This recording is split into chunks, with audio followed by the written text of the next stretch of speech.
ज्ञानेश्वरीची अविटगोडी चाखू इच्छिणाऱ्या सर्व श्रोत्यांना आमचा नमस्कार।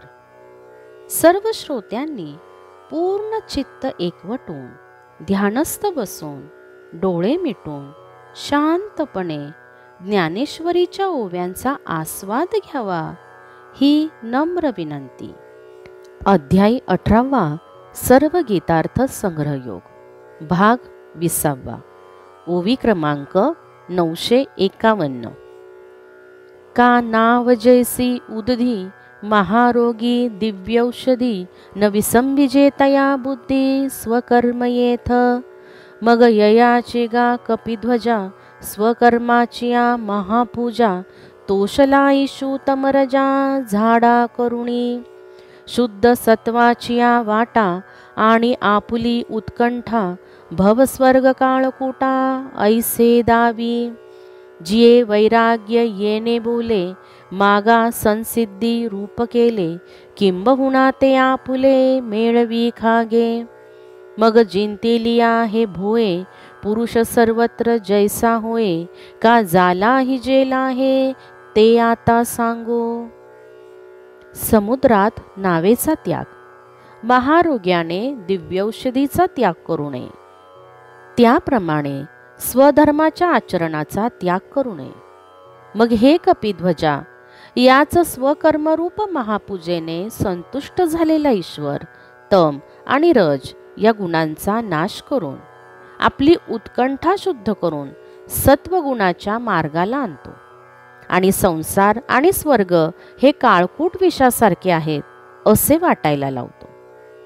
पूर्वी संसिद्धीची म्हणजे याच अध्यायात 45व्या श्लोकात वैराग्य म्हणून जी व्याख्या केली आहे त्या आपल्या वैराग्यरूप स्थानावर ईश्वर आपल्या साधकास आणतो आणि मग ही वैराग्यरूपी भूमिका प्राप्त झाल्यावर साधकाची काय स्थिती होते आणि त्याला कोणत्या गोष्टींचा लाभ होतो ते आता सांगतो।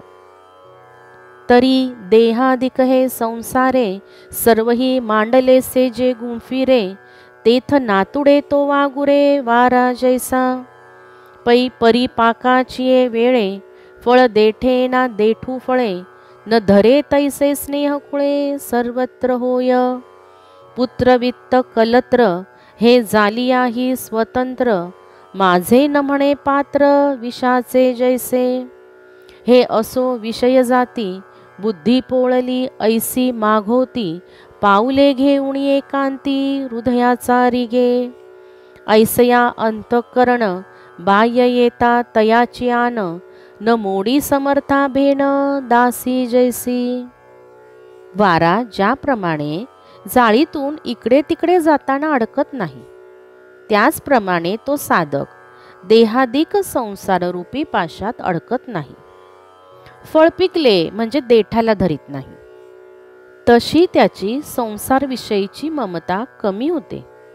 विषयुक्त अन्नाने वाढलेल्या ताटाला कोणी स्वीकारित नाही त्याप्रमाणे पुत्र धन कुटुंब त्याच्या मर्जीप्रमाणे वर्तन करतात तरी तो त्यांना आपले म्हणत नाही। गरम पदार्थाला स्पर्श होता क्षणीच मनुष्य चटका बसून हात पटकन मागे घेतो त्याप्रमाणे त्याची बुद्धी सर्व विषयांपासून मागे फिरून आत्मविचाराकडे वळते। अशा प्रकारे अंतःकरण इंद्रियांद्वारे विषयांकडे न जाण्याविषयी साधकाने घातलेली शपथ मोडीत नाही।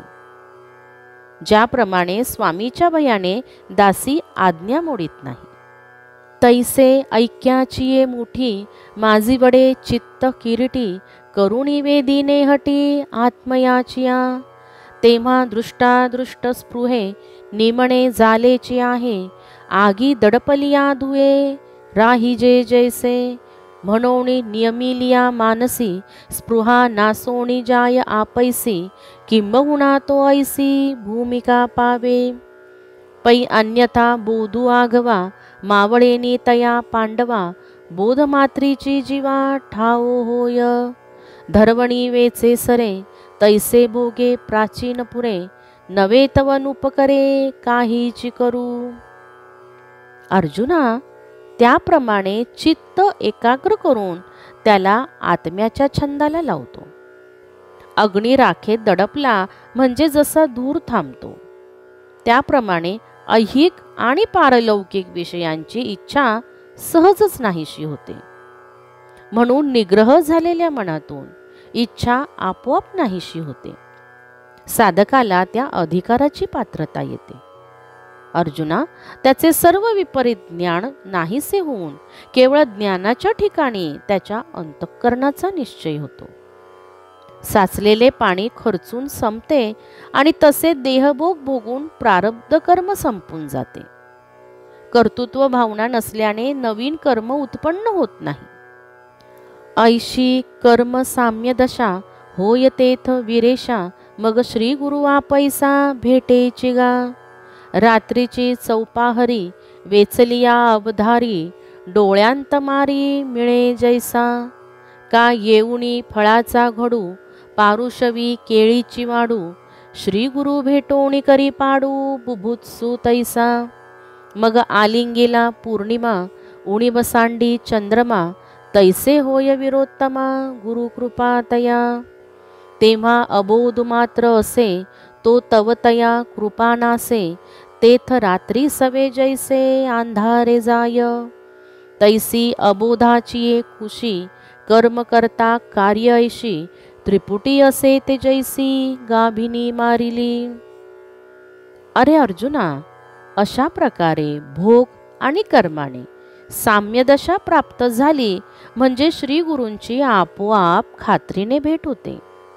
अर्जुना, रात्रीचे 4 प्रहर संपले म्हणजे अंधाराचा नाश करणारा सूर्य दिसतोच.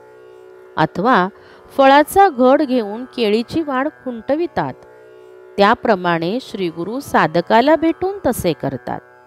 साधकाचे कर्म कर्तृत्व बंद करतात. मग पौर्णिमा अवस्था प्राप्त झाली म्हणजे चंद्राचे ठिकाणी मुळीच उणे राहत नाही. त्याप्रमाणे गुरुकृपा झाली म्हणजे जिज्ञासूला उणे राहत नाही. जसा रात्री बरोबरच काळोख नाहीसा होतो, त्याप्रमाणे साधकाच्या ठिकाणी असलेले अज्ञान गुरुकृपा होता क्षणी नाहीसे होते. अज्ञानाचा नाश झाला म्हणजे त्याच्या पोटातील कर्म, कर्ता, कार्य ही त्रिपुटीही नाश पावते. ज्याप्रमाणे गर्भवतीला मारले असता गर्भाला वेगळे मारावे लागत नाही, तैसे अबोधना शासवे, नाशे क्रिया जात आघवे, ऐसा समूळ संभवे संन्यासुहा. येणे मुळा ज्ञान संन्यासे, दृश्याचा ठाव जेत पुसे, तेथ बुझावे ते आपैसे तोची आहे. चेईल्यावरी पाही, स्वप्नीची तिला डोही, आपण याते काही काढू जाईजे. तै मी नेणे आता जाणेन, हे सरले तया दुःस्वप्न, झाला ज्ञातृज्ञेया विहीन चिदाकाश. अज्ञानाचा नाश होतो त्याबरोबर सर्व कर्माचाही नाश होतो. याप्रमाणे हा समूळ कर्मत्याग होतो. कर्माचे मूळ असलेल्या अज्ञानाच्या त्यागाने दृश्याचा ठावठिकाणा नाहीसा होतो. तेव्हा जे जाणायचे ते आपोआप स्वतःचे रूप आहे, अन्य काही नाही. असे पहा, आपण डोहात बुडत आहोत असे स्वप्नात पाहणारा मनुष्य झोपेतून उठल्यानंतर सत्य मानून आपल्याला डोहातून बाहेर काढण्याची खटपट करील काय? तेव्हा मी माझ्या स्वरूपाला जाणत नव्हतो. आता मात्र मी स्वरूपाविषयीचे ज्ञान प्राप्त करून घेईन, हे त्याचे अनिष्ट स्वप्न संपून ज्ञाता आणि ज्ञेय या भावनांतून सुटून केवळ ज्ञान स्वरूप झालेला तो असतो. मुखाभासेसी आरिसा, परवता नेलिया विरेशा, पाहतेपणे वीन जैसा पाहता ठाके. तैसे नेणणे जे गेले, तेने जाणणेही नेले, मग निष्क्रिय उरले चिन्मात्राची. तेथे स्वभावे धनंजया, नाही कोणीची क्रिया, म्हणून प्रवादुतया नैष्कर्म्यो ऐसा. ते आपुले आपणपे, असे तेची होऊणी आरोपे, तरंगुका वायलोपे समुद्रू जैसा. तैसे न होणे निपजे, ते नैष्कर्म्य सिद्धी जाणीजे, सर्व सिद्धीत सहजे परमहेची। हे अर्जुना, मुख प्रतिबिंबासह आरसा दूर नेल्यावर पाहतेपणाशिवाय जसा पाहणारा एकटाच उरतो, त्याप्रमाणे अज्ञान गेले, त्याबरोबर सापेक्ष ज्ञानही नेले, आणि मग निष्क्रिय असे केवळ ज्ञान मात्र तेच राहिले। अर्जुना, त्या नैष्कर्म्य भूमिकेच्या स्थानी स्वभावतः कोणत्याच कर्माची संभावना नसल्यामुळे तिला नैष्कर्म्य सिद्धी असे म्हणतात, जे आपले मूळ स्वरूप आहे। तेच आपल्याला प्राप्त झाल्यावर भ्रमामुळे आलेले वेगळेपण नाहीसे होते। वारा बंद झाला म्हणजे लाटा पाण्यात एकजीव होऊन समुद्र शांत होतो। असे कोणतेही कर्म न होणे अशी जी स्थिती, तिला नैष्कर्म्य सिद्धी असे म्हणतात। हीच सिद्धी सर्व सिद्धींमध्ये स्वभावतःच श्रेष्ठ आहे। देवळाचिया कामा कळसू, परमगंगेसी सिंधू प्रवेशू, का सुवर्ण शुद्धी कसू 16वा जैसा, तैसे आपुले नेणने, फेडी जे का जाणने, तेही गिळुणी असणे ऐसे जी दशा, तिये परते काही निपजणे येत नाही, म्हणोनी म्हणिपे पाही परमसिद्धी ते, परी हेची आत्मसिद्धी जो कोणी भाग्यनिधी, श्री गुरु कृपा लब्धी काळी पावे, उदय जतांची दिन करू, प्रकाशूची आते अंधारू, का दीप संगे कापुरू दीपूची होय। कळस बसविल्यावर मंदिराचे काम पूर्ण होते, किंवा गंगा समुद्रात मिळाली म्हणजे तिचे वेगळे पण उरत नाही। 16वा कस लागला म्हणजे सोन्याच्या शुद्धतेची परिसीमा होते। त्याप्रमाणे आपले ज्ञान आत्मस्वरूपाचे अज्ञान नाहीसे करते, ते ज्ञानही नाहीसे होईल अशी जी अवस्था, त्या नैष्कर्म्य स्थितीच्या पलीकडे या जगात काही मिळवायचे राहिले नाही। म्हणून सर्व सिद्धींमध्ये ही सिद्धी म्हणजे नैष्कर्म्य सिद्धी सर्वश्रेष्ठ म्हटली जाते।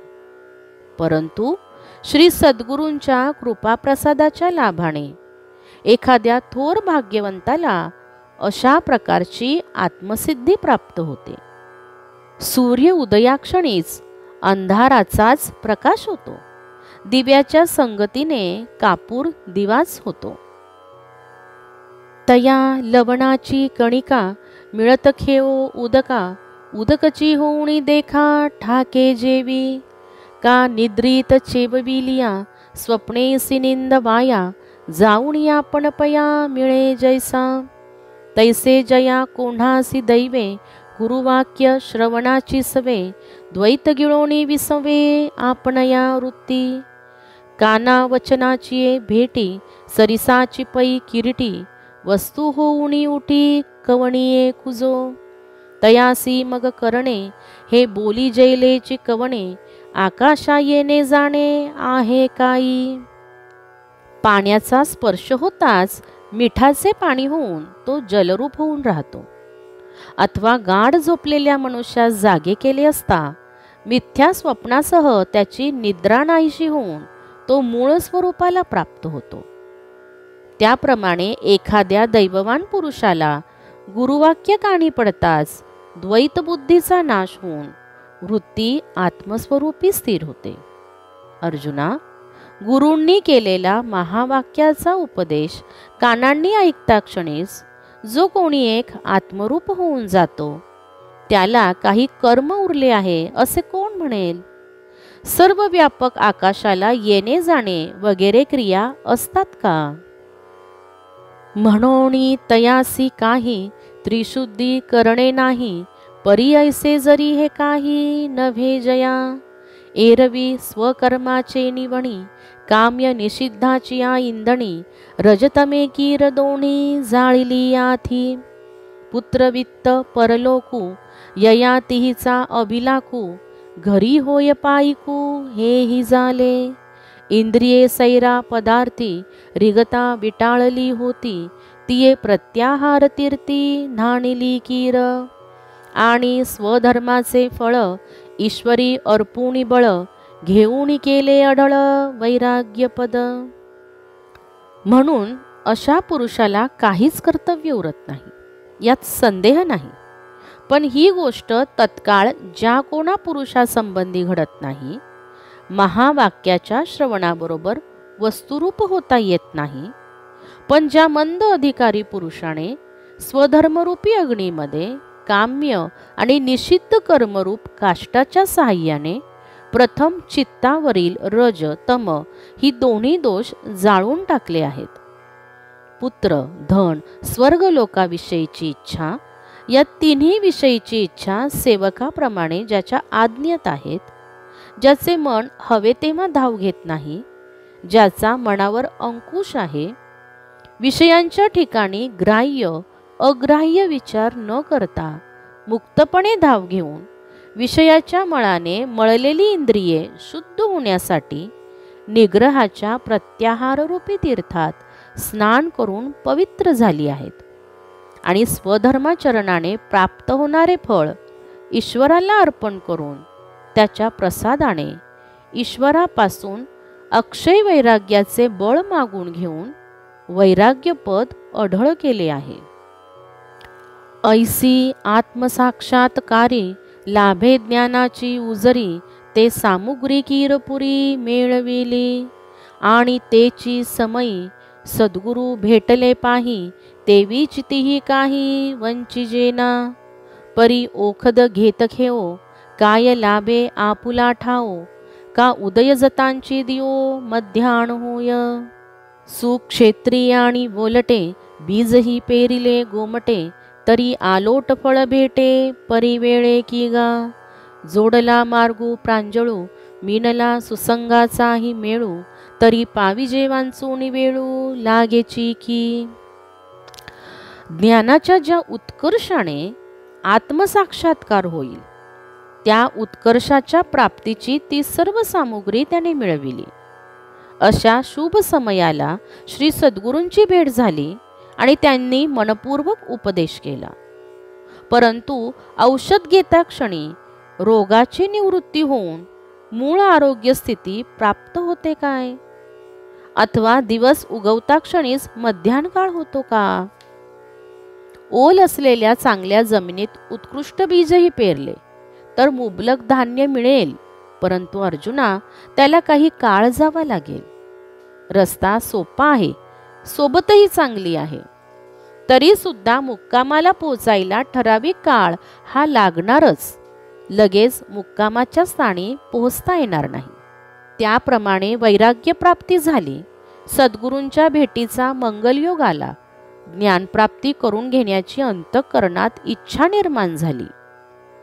मग त्यांच्या उपदेशाने ब्रह्म हेच एक सत्य आहे आणि इतर सर्व भ्रांती आहे हा अनुभव खरोखर दृढ केला. येथपर्यंत 1000 ओव्या समाप्त झाल्या आहेत. यापुढील ओव्या आपण अध्याय 18 आणि भाग 21 यामध्ये पाहणार आहोत. राम कृष्ण हरी, राम कृष्ण हरी.